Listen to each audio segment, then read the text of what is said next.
Moi, effectivement, je suis prof de sciences politiques à Lille et à Sciences Po Lille et à l'université. J'ai été élu local moi-même. Voilà, c'est quelque chose qui m'intéresse beaucoup. Effectivement, depuis, alors j'ai pas mal de sujets de recherche. J'ai coordonné une grande enquête sur les élections municipales en 2020, qui a donné lieu à pas mal de publications. Et puis, effectivement, j'ai publié, j'en fais un petit peu la pub avec mon collègue Didier Demazière, un livre blanc qui s'appelle Débattre d'une juste indemnisation des élus, qui a été publié par l'Observatoire de l'éthique publique. Voilà, ça tombe bien parce que on n'avait pas vraiment anticipé, mais cette question des indemnités est redevenue à l'agenda, donc j'en parlerai tout à l'heure. Alors mon propos, c'est peut-être de prendre la hauteur de l'analyse universitaire, alors qui a ses avantages et ses inconvénients, sur cette question de la condition d'élus et en particulier de maires. C'est-à-dire en gros, est-ce qu'il y a une dégradation des conditions d'exercice du mandat? Qu'en est-il aujourd'hui de la condition d'élu local, maire et aussi adjoint, dans un contexte effectivement de changement. Alors ça a été beaucoup évoqué l'intercommunalité, qui est une révolution, l'intercommunalité, même si la loi Chevènement date maintenant de 99, mais ça a beaucoup bousculé quand même les conditions de l'exercice local, mais aussi d'autres changements qu'on n'a pas parlé, mais qui impactent aussi la vie municipale, la fusion des régions. Alors vous n'êtes pas concernés, mais je peux vous dire que nous, en Hauts-de-France, on l'est beaucoup, et il y a des régions, la Nouvelle-Aquitaine, etc., où c'était quand même une révolution, cette fusion des régions. Mais aussi, par exemple, et sur la question de la proximité, ça pose un problème, la transformation du département, la création des cantons. Depuis 2015, on a des énormes cantons, et donc un rôle d'élus de proximité des conseillers départementaux qui est moins fort, qui sont moins identifiés. Dans un contexte aussi où le statut de député a changé. Fin du cumul des mandats, donc des élus députés qui sont moins identifiés localement, et très fort renouvellement du personnel parlementaire, et avec l'émergence de députés, je pense de La République En Marche ou de la France Insoumise, qui n'ont pas d'ancrage local. Le maire, et ça me paraît très important, c'est vraiment la dernière figure d'élu de proximité. Il y en a plus, les autres élus sont moins de proximité encore. L'élu, évidemment, le maire a toujours été l'élu par excellence de proximité. Je vais revenir sur cette proximité, elle peut aussi poser problème d'ailleurs, mais encore plus que par le passé. Alors, bon, évidemment, cette question du malaise des maires, alors on n'en parle pas depuis 6 mois, ça fait plus de 10 ans qu'on en parle. Et souvenez-vous, on en avait beaucoup parlé 2 ans avant les dernières élections municipales. Il y avait une thématique qui circulait en fait dans l'espace médiatique, c'était le blues des maires. Alors, vous dites qu'il faut prendre nous, en tant qu'observateurs, on est un petit peu circonspect par rapport à cette thématique-là. Parce qu'il faut faire attention de ne pas prendre les discours des maires pour la réalité. Loin de critiquer les maires, mais vous savez que l'Association des maires de France, c'est un lobby, c'est le lobby des maires. Elle a intérêt, ça fait des années qu'elle entretient ce discours. Elle entretient ce discours parce qu'elle a un rapport de force avec et très clairement, valoriser le maire, dire que le maire est une condition difficile, c'est aussi un moyen de défendre ses intérêts. Donc il faut faire attention sur le discours de l'Association des maires de France. Et bon, concrètement, quand on regarde, il y avait eu un chiffre, je ne sais pas si vous vous souvenez, en 2018-2019, qui avait beaucoup circulé, il y avait l'idée que 50% des maires n'allaient pas se représenter. Et quand on regarde les chiffres, c'est pas du tout ça qui s'est passé. C'est-à-dire que concrètement, j'ai regardé les chiffres des candidats aux élections municipales, il est resté à peu près stable. En 2014, il y avait 925 000 candidats aux élections municipales, je parle de toutes les listes, c'était 20 000 de moins, donc 902 000. Donc il n'y a pas, au moins en 2020, il n'y a pas eu de crise de vocation. Il n'y a pas de crise de vocation, alors peut-être qu'il y a des endroits où c'est difficile de faire des listes, mais globalement, et c'est une des forces de notre démocratie, les gens ont toujours envie de se présenter aux élections municipales. Alors, je vais quand même pondérer donc là, prudence, effectivement. Il faut être prudent. De la même, je suis d'accord avec vous sur les démissions des maires. Alors, on n'a pas encore vraiment des données. Alors, on a quand même des informations indiquant qu'il y a sans doute une augmentation des démissions. Alors moi, je n'ai pas le chiffre de 7%, on est autour de 4% depuis 2020 de démissions. Il y a eu 1300 démissions. hein. Ça fait à peu près 40 par mois de démissions. Pour donner une idée, on est quand même sur un rythme qui s'est beaucoup accéléré, puisque entre 2009 et 2014, Martial Foucault avait établi le chiffre de 10 par mois. Donc on est passé de 10 par mois à 40 par mois. Donc et effectivement, il y a un autre indicateur qui est assez intéressant, c'est les démissions d'élus municipaux. Hein, donc là, c'est 13 000 depuis 2020. Donc il y a un phénomène d'augmentation quand même. Hein, d'augmentation. Alors de la même, il y a un chiffre aussi qui fait l'objet un peu de controverse. C'est la question des plaintes pour violence contre les élus. Alors il y a eu effectivement, à l'occasion des émeutes, mais aussi vous avez évoqué ce matin en introduction quelques cas médiatiques qui ont été très fortement mis en avant. Et donc il y a semble-t-il, hein, une augmentation des plaintes pour signalement de violence contre les élus. On est à peu près aujourd'hui à 2300 pour 2022 et il y a une augmentation. Alors, ce qui est compliqué, c'est aussi que les élus sont plus enclins par le passé à déclarer. Hein, parce que pendant très longtemps, hein, on leur disait, bon, c'est votre fonction, vous n'avez pas à déclarer, on les désincitait. Donc, l'association des maires ruraux dit quand même qu'il y a encore une sous-déclaration. Bon. Mais en tout cas, globalement, il y a très clairement un phénomène assez nouveau et qui s'est accentué de montée des incivilités à l'égard des maires. Hein, alors, qui passe notamment par les réseaux sociaux. Donc ça, c'est très clair. Hein, les réseaux sociaux qui sont parfois un piège, hein, pour les élus. Parce que les élus, c'est ce que je dis souvent, j'avais dit ça à la Gazette des communes, les élus locaux jouent la carte des réseaux sociaux et puis derrière, ils se les prennent en pleine face. C'est-à-dire, et moi, je pense qu'il ne faut pas trop mettre le doigt là-dedans. Parce que d'abord, en plus, ça donne l'impression d'être corvéable à merci et disponible. Hein, et sur les réseaux sociaux, si vous ne répondez pas 3 heures après avoir formulé une demande, les gens ne sont pas contents. Donc je vois d'ailleurs qu'il y a pas mal d'élus locaux qui reviennent en arrière sur les réseaux sociaux et cherchent à être moins présents parce qu'en fait, ça les expose trop. Bon, et effectivement, moi, j'ai fait des observations ethnographiques. Hein, je suis des élus sur leur activité de terrain. Je suis quand même très, très surpris de voir, effectivement, aujourd'hui, la violence verbale qui s'exprime sur les élus, dans les récriminations. Hein. Alors je vais revenir tout à l'heure, de manière un peu plus sociologique, mais il y a un rapport au maire qui a changé. Hein. Il y a un rapport au maire qui a changé, c'est-à-dire que le maire perçu comme une figure très honorable, respectable, un peu notabilière, hein, ça fait partie de la fonction. Cette dimension-là, notamment chez les jeunes générations, s'effrite assez fortement. Et ce qu'on observe, hein, c'est que les maires,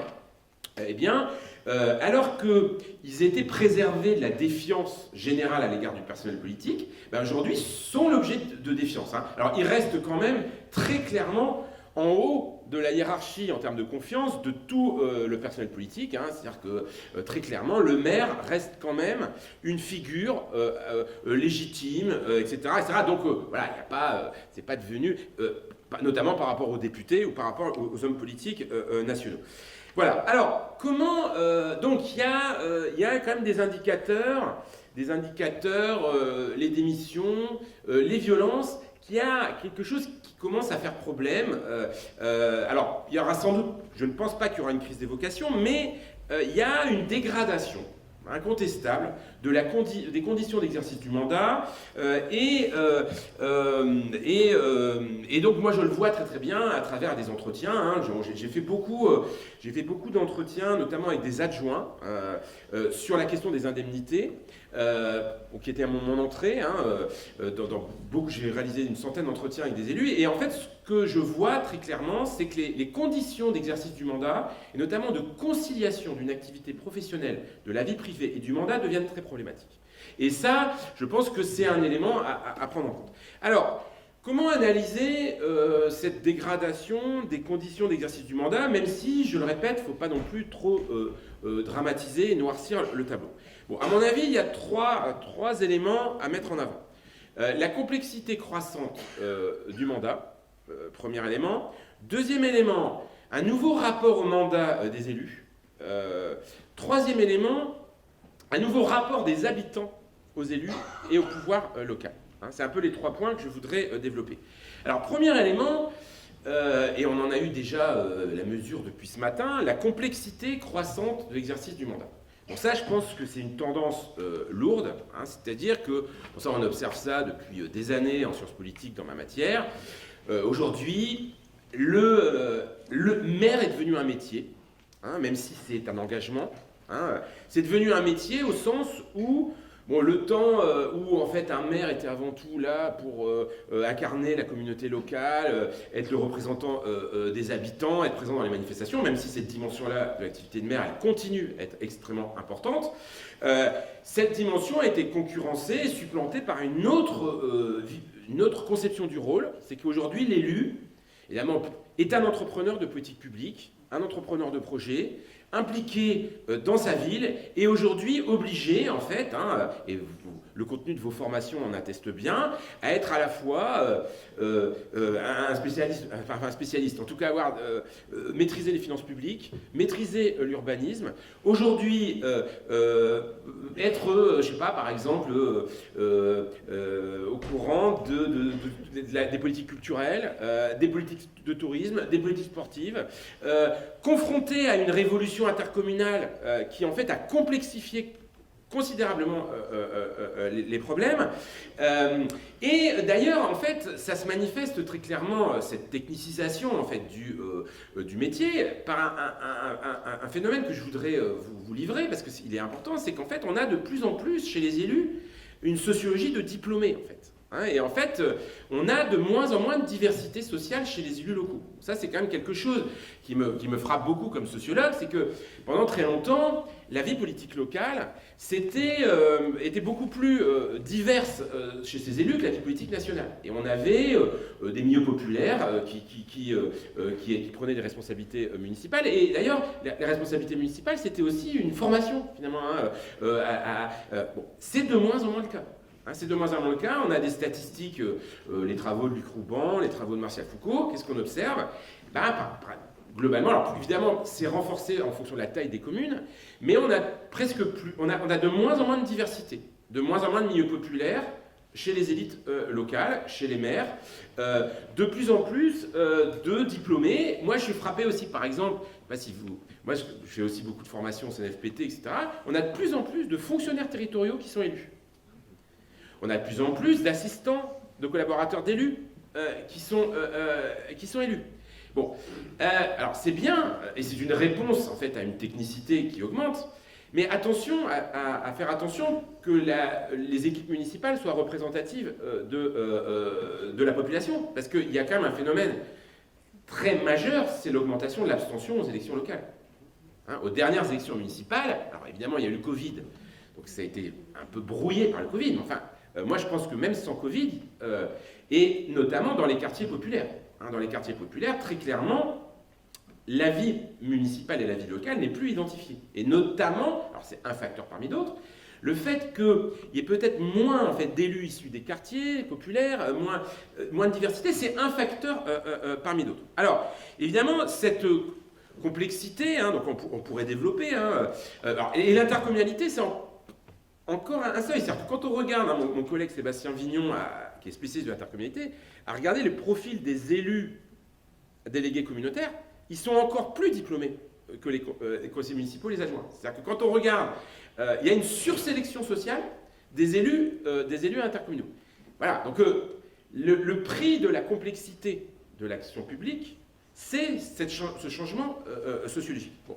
Alors cette complexité, elle s'accentue, et là aussi, ça très clairement, ça apparaît chez les maires, c'est que depuis quelques années, les choses se dégradent, d'un certain point de vue. Dégradation des services publics.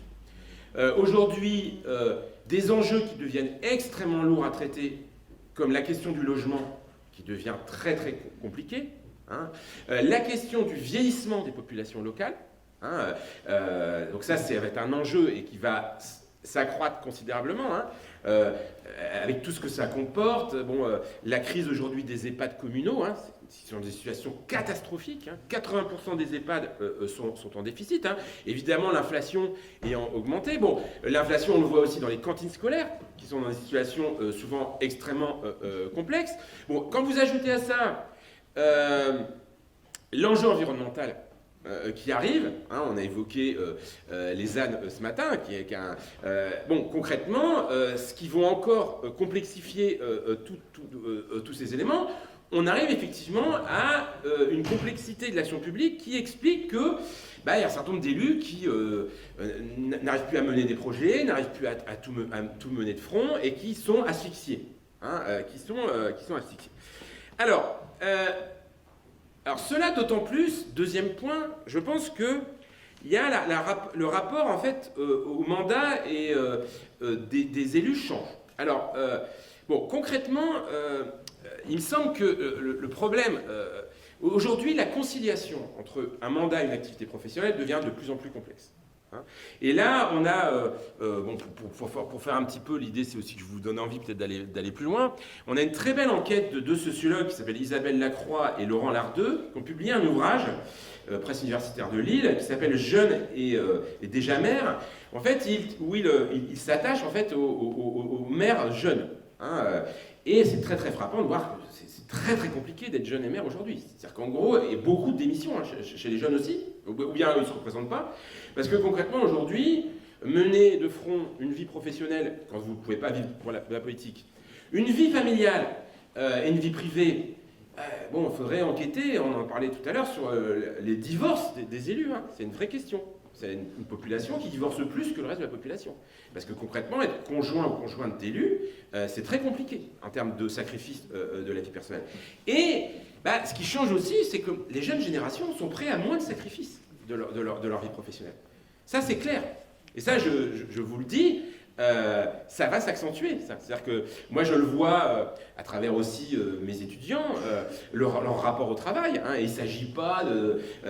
ils sont très attachés à leur vie personnelle, ils ne sont pas prêts à tout sacrifier.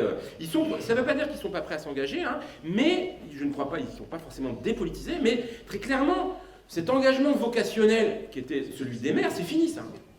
Je pense que les jeunes générations, ça sera beaucoup plus compliqué. Et or, en fait, si vous n'avez pas cet engagement vocationnel, c'est très compliqué. Alors, du coup, le prix à payer aussi de ça... de même par effet de symétrie avec ce que j'ai dit tout à l'heure sur la sociologie des élus, c'est qu'on a de plus en plus des retraités maires. Et là, les indicateurs sont quand même très très inquiétants. Les plus de 60 ans, ils étaient aujourd'hui parmi les maires. On est à 55%. C'était 49% en 2014, 39% en 2008. Donc et la part des retraités aujourd'hui maires, c'est 40%. 40% des maires sont retraités. Alors, c'est bien, c'est pas en soi un problème, mais en fait, concrètement, ce dont on se rend compte, c'est que seul, de plus en plus, le fait d'être retraité permet d'être maire, souvent. Parce que l'indemnité ne permet pas de vivre de la politique, et puis parce que ça demande une disponibilité en termes de temps qui n'est pas conciliable avec une activité professionnelle. Voilà. Donc ça c'est quand même un élément. Et donc, si on regarde les maires de moins de 40 ans, aujourd'hui il y a 4% de maires de moins de 40 ans. Ils étaient 15% en 83. Bon, donc il y a objectivement et donc une conciliation. Donc je vais aborder plus spécifiquement après la question des indemnités et ce qu'on peut proposer. Et puis alors troisième élément d'explication à mon avis, alors qui est aussi compliqué à analyser, peut-être plus compliqué que les deux points, c'est le rapport, le changement du rapport des habitants à la politique locale. Bon.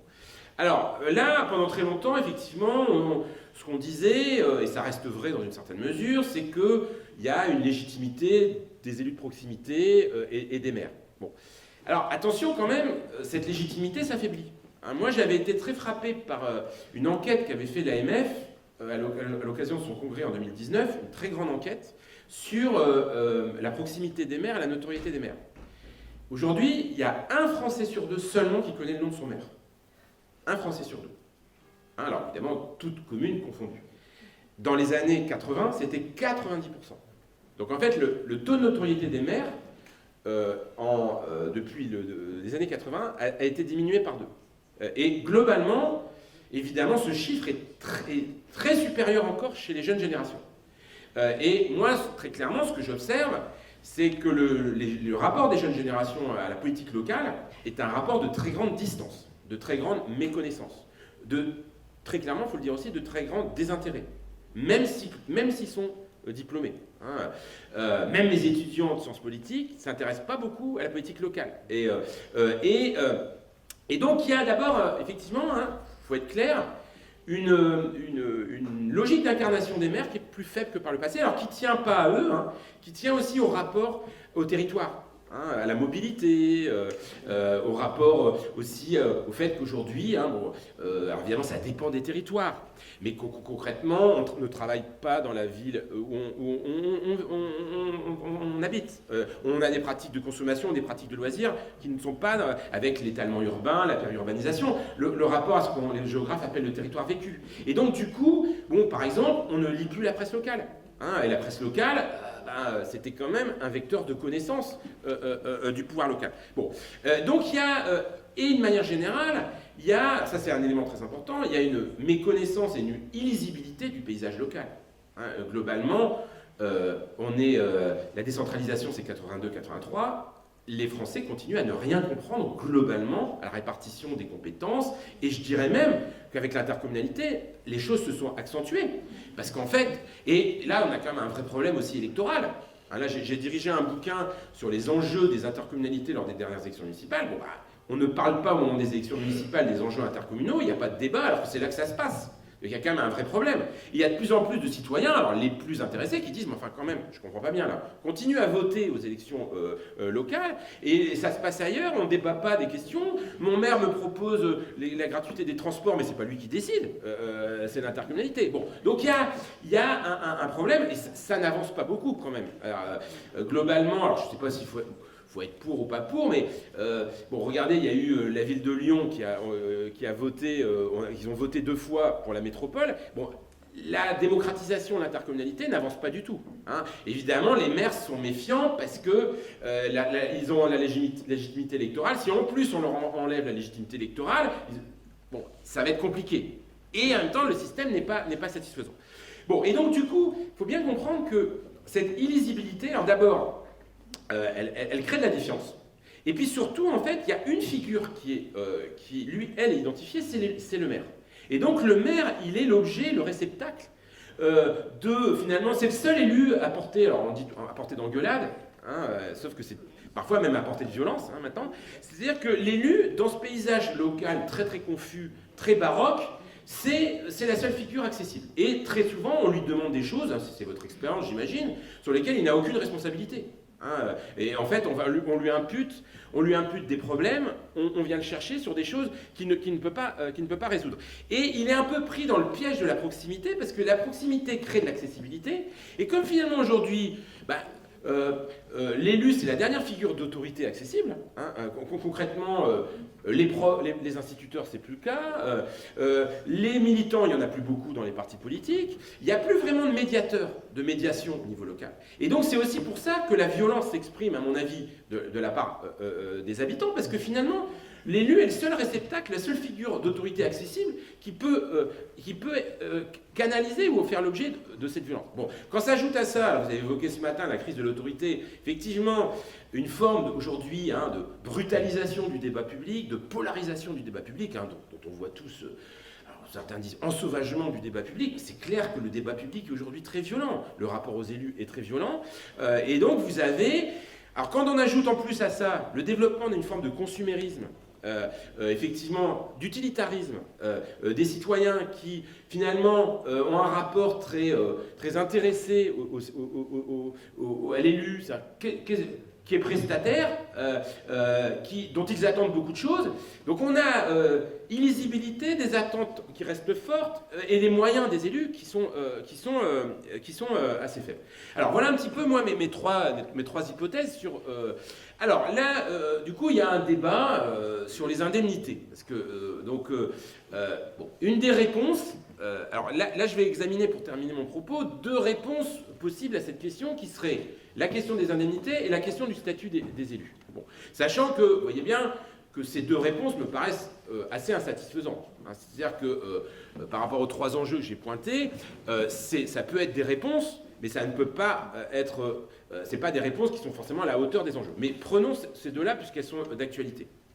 Alors, la question des indemnités, qui est une question très, très complexe et passionnante en même temps. Hein, parce que, la politique n'est pas un métier. Bon, aujourd'hui, il y a 500 000 élus locaux en France, il y a 20 000 professionnels de la politique, c'est-à-dire qu'il y a 20 000 personnes qui vivent d'eux et pour la politique.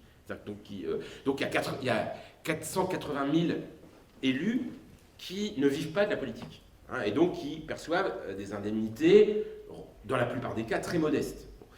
Alors, les indemnités, d'ailleurs, hein, c'est pas un salaire, c'est des indemnités. Alors, on a étudié avec mon collègue ce système indemnitaire et il nous paraît à revoir, parce qu'il est quand même assez problématique à bien des égards. Hein. Il y a des aberrations dans le système indemnitaire. Attention, là, on ne prend pas en considération que les maires, hein, on prend en considération l'ensemble des élus. Donc, par exemple, il nous semble que certaines indemnités, au regard de l'engagement qu'elles supposent, sont un peu excessives.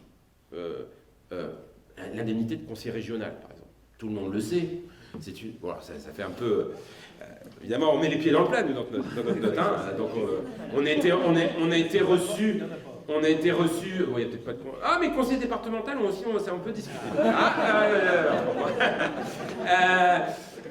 Bon, mais alors, conseiller régional, c'est plus problématique parce que les conseillers régionaux n'ont pas de territoire d'élection. Hein, un conseiller départemental, il est un canton, il est invité à des manifestations locales. Un conseiller régional...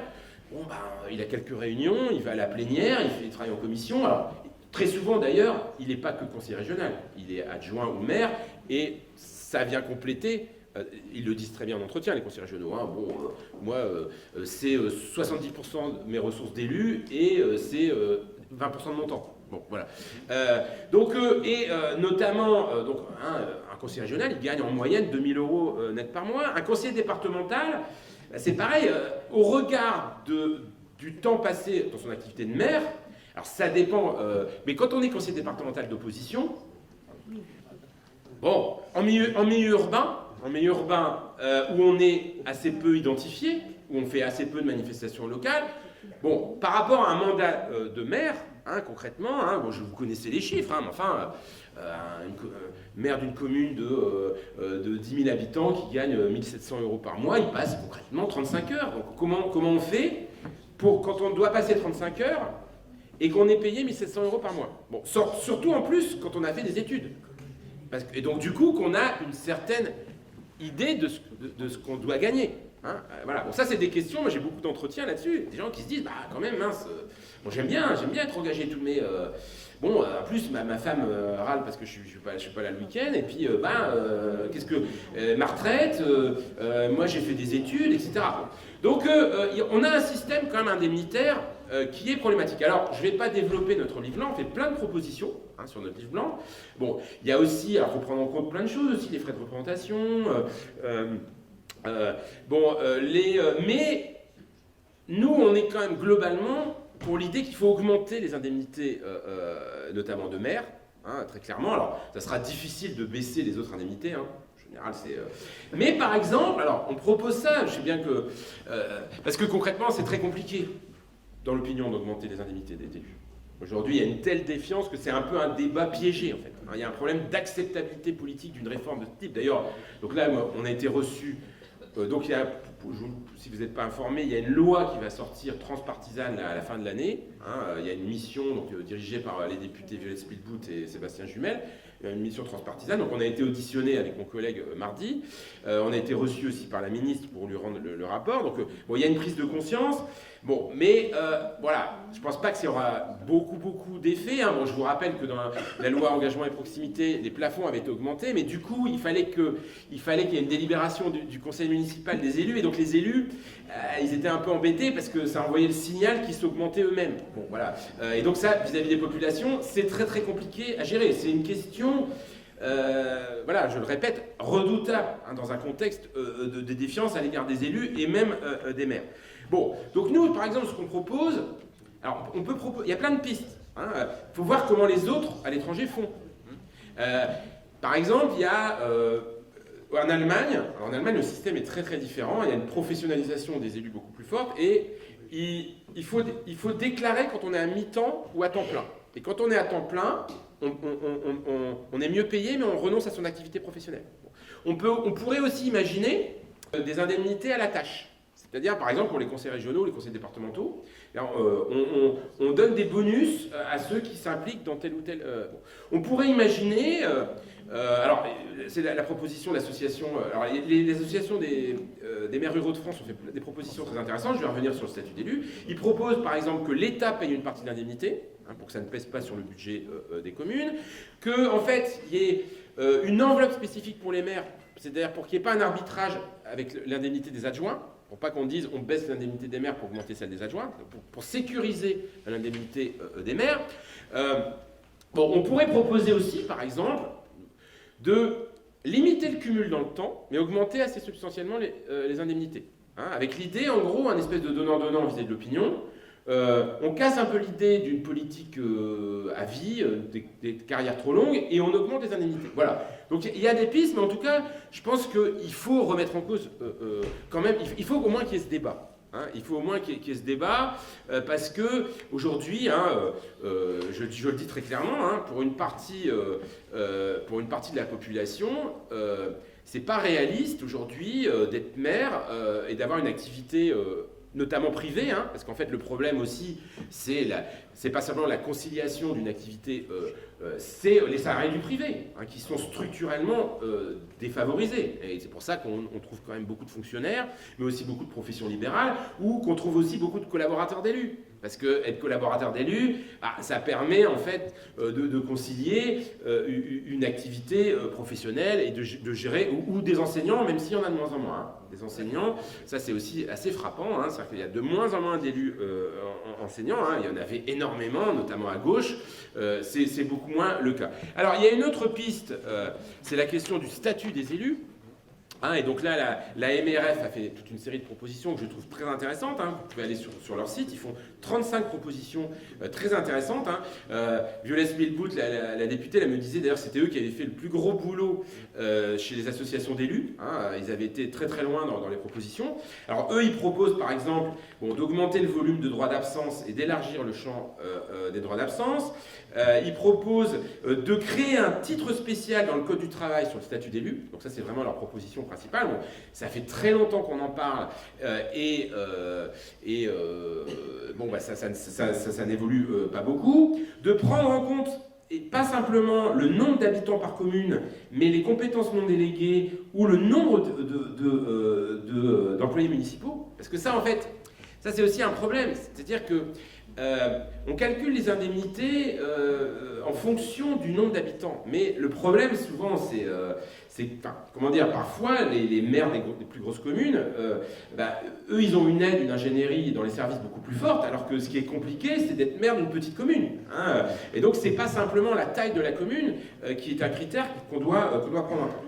Donc, faciliter la formation, devenir formateur éventuellement aussi pour les élus.